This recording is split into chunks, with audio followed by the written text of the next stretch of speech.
Welcome to the Deep Dive. This is where we take your sources, articles, notes, research, and really pull out the key insights for you. That's right. And today we're looking at something really fascinating. Is this idea of timeless wisdom. Yeah, how insights just echo across centuries, across cultures. It's amazing. It really is. Imagine like an old Roman philosopher, Yeah. a Chinese sage, maybe even a modern basketball coach. All giving you basically the same advice. Exactly. It's not just coincidence. Yeah. It feels like they're converging on some fundamental truths about, how to live well, how humans flourish. So for this deep dive, we're digging into a specific collection of readings, all from one day, July 31st. And the sources are incredibly diverse. We've got Leo Tolstoy, the Russian novelist, Okay. Lao Tzu, founder of Taoism, Epictetus, the Roman Stoic, Wow. Miyamoto Musashi, the Japanese swordsman, even modern guys like Robert Greene and some coaches. It's quite a mix. So our mission for you listening in is to really distill the most potent bits of wisdom from all these different voices. Yeah, think of it as a shortcut. We want to uncover those aha moments, those surprising connections, and the practical takeaways that work, no matter when or where. We'll explore what they say about handling challenges, finding happiness, living more effectively, more fulfilled lives. And it's not just opinions, right? It feels like we're looking at fundamental discoveries about how our minds, how consciousness interacts with reality. Okay, so where do we start? What's the foundation here? Well, it really begins with this core tension, this fundamental question they all seem to wrestle with in their own way. Which is?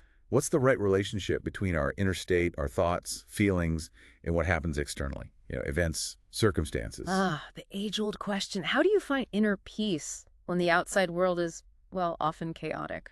Exactly. And our first piece of wisdom on this comes from Leo Tolstoy. He's such a keen observer of people. What does he say? He advises, quite simply, do not be afraid to get rid of things which distract your attention. Sounds straightforward. Like clean your desk, turn off notifications. Well, yes, on one level. But Tolstoy, being Tolstoy, is digging deeper. He's talking about attention itself. Our attention. Yeah, it's maybe our most valuable resource today, wouldn't you say? Especially now. Definitely. With all the information, the constant pings. Right. So distractions aren't just annoying. They scatter our focus. They drain our mental energy. It leads to overwhelm, bad decisions. It's like having too many tabs open on your computer. Everything slows down. That's a perfect analogy. Your mental browser gets overloaded. So Tolstoy's advice is more relevant than ever. So what does it really mean then to get rid of distractions today, beyond just silencing the phone? Is it willpower? It's more like a conscious act of subtraction. It takes a bit of courage, actually. Courage. How so? Well, it's about deciding what you don't do, what you actively remove, saying no to things. Like commitments that don't align, or maybe even constantly checking stressful news. Exactly. You're choosing to protect your inner calm, your focus, over the perceived urgency of everything demanding your attention. It's about reclaiming that mental space. That idea of internal control, it really connects to Epictetus, doesn't it? The Stoic philosopher. Absolutely. He formulated this so clearly. He said, the essence of philosophy is that a man should so live that his happiness depends as little as possible on external things. And you have to remember his life story, right? He was born enslaved, faced incredible hardship. He knew the limits of external control firsthand. Precisely. So his teaching isn't about becoming indifferent or numb to the world. Not at all. It's more strategic. Yes. Strategic wisdom about where you invest your energy, your emotions. It's about figuring out what's truly in your control. Just Our thoughts, our judgments, our reactions, our choices, our efforts, our character. That's the sphere of control. And what's not under control. Well, external events, definitely. What other people do or think. Our reputation, even our health, to a degree. Stuff outside our direct influence. The Stoics had a word for that inner power of choice, right? Prohairesis, Yeah. our will, our faculty of choice. Epictetus believed that's always free, no matter what's happening outside. So true freedom comes from focusing only on that, on our choices and responses. That's the core of it. That's where resilience comes from. You build this kind of inner citadel, this mental fortress. An inner citadel, I like that. So external events can't really breach it? In principle, yes. Think about losing a job. If your happiness is all tied up in external status, you might crumble. Right. But if you're practicing this Stoic idea, you acknowledge the event, feel the disappointment maybe, but then you immediately pivot. To what you can control. Exactly. Your attitude, how hard you look for a new job, learning something new, supporting your family through it. The event becomes a challenge, not something that destroys your inner peace. And you build that citadel. How? Just by deciding. Not just once. It's built day by day, choice by choice. Each time you consciously choose your response over reacting blindly. It's like building a muscle. This ancient Stoic idea, it sounds very familiar. It reminds me of the Serenity Prayer. It's almost a perfect summary, isn't it?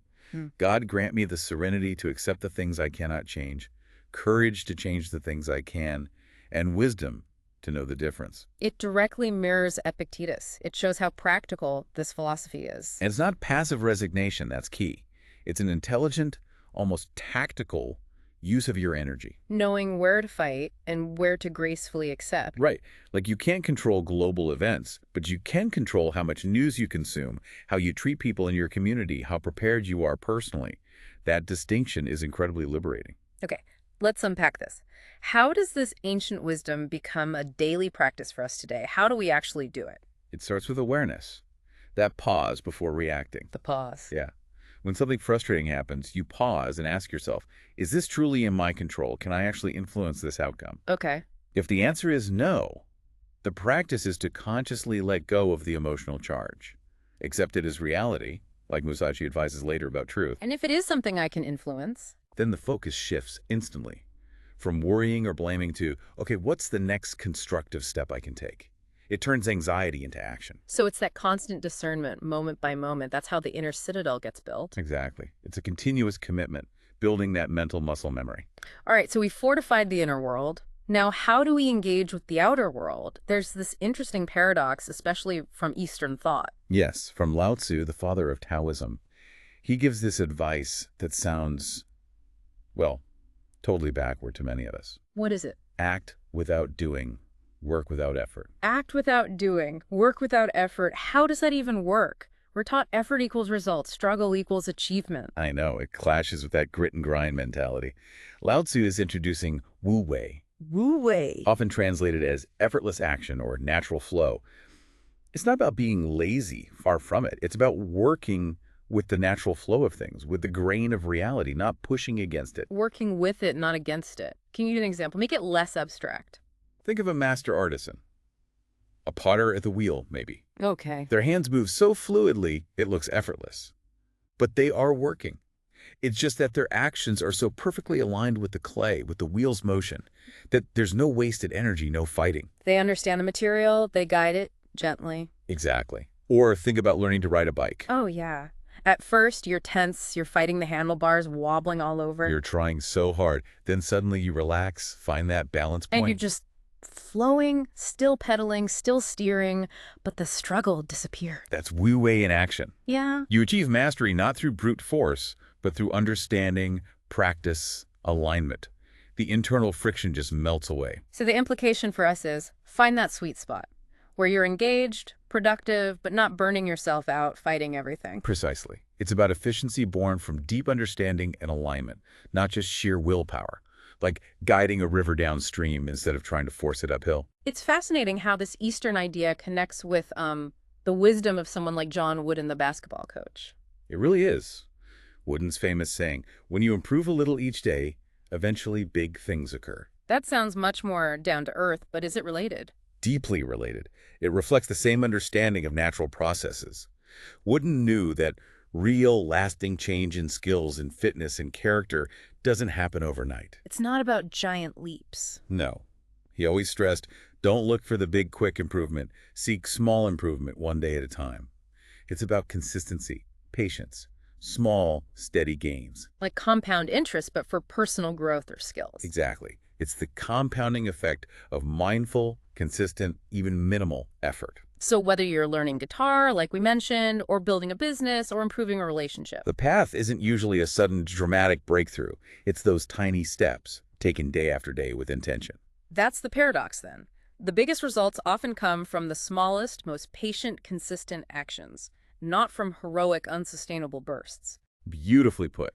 Small hinges swing big doors over time. Okay, so we're talking about internal states and consistent action. How does our physical environment fit into this? Well, Coach Dan John has some very direct wisdom on this. Knowing Dan John, I bet it's blunt. You got it. He says, if you get the crap out of the house, you get the crap out of you. Hmm. Okay, yeah, that's direct. But it echoes Tolstoy, doesn't it? Getting rid of distractions. It does. And it connects to Epictetus, too, focusing on what you can control, which includes your immediate surroundings. So our external space, it reflects our internal state, but also shapes it. Absolutely. It's a feedback loop. Think back to that computer analogy. The overloaded browser. Right. A messy room, a cluttered desk, even a chaotic digital desktop. It's like running too many background apps. Your brain has to work harder just to filter it all out. Exactly. It creates this low-level cognitive load, Mhm. constantly draining energy, making it harder to focus, harder to feel calm and clear. So cleaning up isn't just about tidiness for its own sake. Not at all. It's like closing those unnecessary mental programs. It frees up processing power. It allows for mental and emotional clarity. It's a practical tool for well-being, a way to apply Stoicism and Tolstoy's advice very tangibly. Makes me look at my own desk differently now. Me too. And Maria Edgeworth offers another piece that bridges philosophy and practice here. What's that? She says, if we take care of moments, the years will take care of themselves. Take care of moments. That connects to the Stoic focus on the present, right? Yeah. And maybe Lao Tzu's natural action. Precisely. It's about grounding ourselves firmly in the now. So what does this all mean? How does focusing on this moment stop us from feeling overwhelmed by the future or stuck in the past? It means that real progress happens by paying attention to immediate reality. When you're fully present now, you're doing the best you can in this moment. You make the best decision possible right now. Take the best action right now. Yes. And if you string enough of those well-lived, taking care of moments together, The years, the future sort of naturally fall into place. it's an organic result, not something forced or anxious. Yeah. The opposite is constantly worrying about the future or replaying the past, which just drains energy from the only time you actually have power right now. It's like planting a seed and then digging it up every hour to see if it's growing. Exactly. Just tend to the present moment with care. This idea of tending, of flow, it leads into another area Tolstoy explored deeply, wealth and resources. Yes, he reflects on this drawing from Christian scripture and also Jewish wisdom from the Talmud. He mentions the story of Jesus and the rich young man. Right, Matthew 19. Sell possessions, give to the poor, gain eternal life. It points to a kind of spiritual danger in having too much wealth and hoarding it. And the Talmud echoes that. It does. It observes that a rich person can be insensitive and completely indifferent to the woes of others. Both traditions see a moral risk in accumulating too much, a potential hardening of the heart. And Tolstoy captures this with a really striking metaphor, doesn't he? Oh, it's incredibly vivid. He says, wealth reminds me of manure in the field. Manure. Okay. When it is in a big pile, it makes a bad smell. But when it is distributed everywhere across the field, it makes the soil fertile. Wow, that's blunt but powerful. Here's where it gets really interesting, though. This isn't just about money, is it? How does that metaphor apply more broadly? That's the key insight. It applies to all kinds of resources. Knowledge, attention, love, time, skills, even influence or power. So if you hoard knowledge, keep it all to yourself. It stagnates. It becomes useless, maybe even toxic to your own growth. Like that pile of manure just sits there doing no good. Or hoarding affection, not giving or receiving love freely.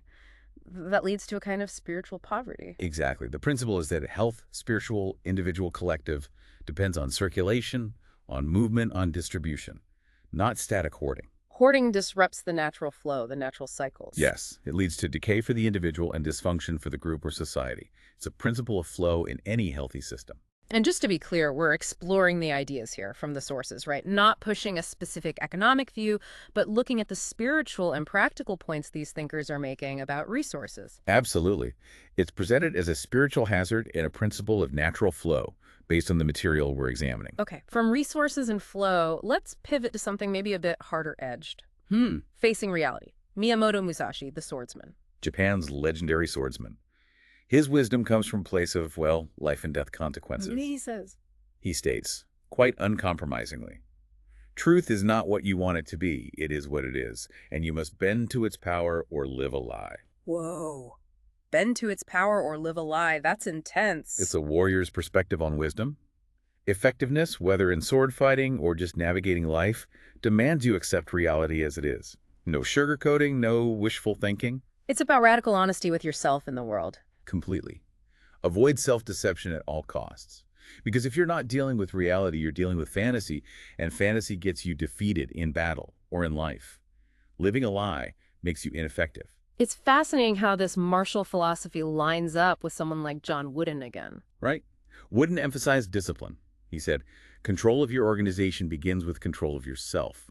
Be disciplined. So internal discipline is the starting point for external effectiveness. That's the shared insight. Whether you're Musashi facing an opponent or Wooden leading a team, mastery starts within. You need the discipline to see clearly, assess accurately, respond appropriately to what's really happening. Not reacting based on ego or fear or assumptions. Exactly. It's about aligning your internal state and actions with the external truth. For Wooden, it wasn't about controlling others, but about each person mastering themselves first. Which brings us to that quote from George M. Moore Jr. It feels connected now. A winner is just a loser who tried one more time. It clicked into place, doesn't it? It's not just a feel-good motivational line. This raises an important question, though. How does facing the truth of a failure actually empower you to try again, instead of just making you give up? Because you've accepted the reality of it. If you deny the failure, blame others, make excuses, you haven't learned anything. You're living Musashi's lie. Okay. But if you face the truth, okay, I failed this time, this approach didn't work, then you can actually analyze why. You can see the real reasons, learn from them, adjust your strategy with genuine insight. And then you try again, but smarter this time. Precisely. Resilience isn't about never falling down. It's about the disciplined self-awareness to get back up, having learned from the fall, ready to engage with reality again. That's the warrior's path applied to everyday setbacks. Okay, so we're engaging with reality, building resilience. How do we navigate our interactions with other people within this framework? Robert Greene comes in here. Yes, from The Art of Seduction. His advice might initially seem maybe contradictory. He talks about poeticizing your presence. Poeticizing your presence. What does that mean? Well, he quotes Kierkegaard, to poetize oneself into a girl is an art. And then Greene adds his own layer. He says things like, don't be so familiar and banal that the target sees you exactly as you are. And advises, never be ordinary or limited. Is he suggesting being fake? Or putting on an act? That seems counter to the authenticity we've been discussing. It's nuanced. I don't think he means be deceptive. Yeah. It's more about conscious artistry in presenting your authentic self. Artistry, like choosing what to emphasize. Exactly. We all have different facets to our personality, different stories, different energies. Greene suggests being intentional about which aspects you bring forward, how you shape your presence to be more compelling, more memorable, more influential in a given situation. Like an actor embodying a role, they're still themselves, but they choose how to express certain emotions or characteristics. That's a great way to put it. It's not about fabricating something false, but about consciously cultivating and revealing the most resonant parts of your true self for impact. It's about knowing your audience and shaping your authentic message effectively. Okay, that makes more sense. It's not deception. It's skillful self-presentation. Right. And what's truly fascinating is how this idea, coming from a book on seduction and influence, connects with something seemingly pulls apart. What's that? The spiritual advice of St. Francis de Sales. He encouraged people to make yourself familiar with the angels and behold them frequently in spirit, for without being seen, they are present with you. Angels. How does that connect to Robert Greene? It's the concept of presence itself. Both Greene and St. Francis understand that presence isn't just about physical being. It operates on multiple levels. So Greene focuses on crafting the outer perceptible presence for human interaction. While St. Francis focuses on cultivating an inner spiritual presence, an awareness of unseen dimensions that deepens one's experience of reality. But both recognize that presence, whether shaped externally or cultivated internally, has a profound impact. Exactly. You can be grounded in the practical world while also cultivating these imaginative, aspirational, or spiritual aspects. Presence is multifaceted. It's a fascinating convergence. This idea of presence, inner and outer, leads us to maybe the most fundamental resource we have, time, and how we relate to it.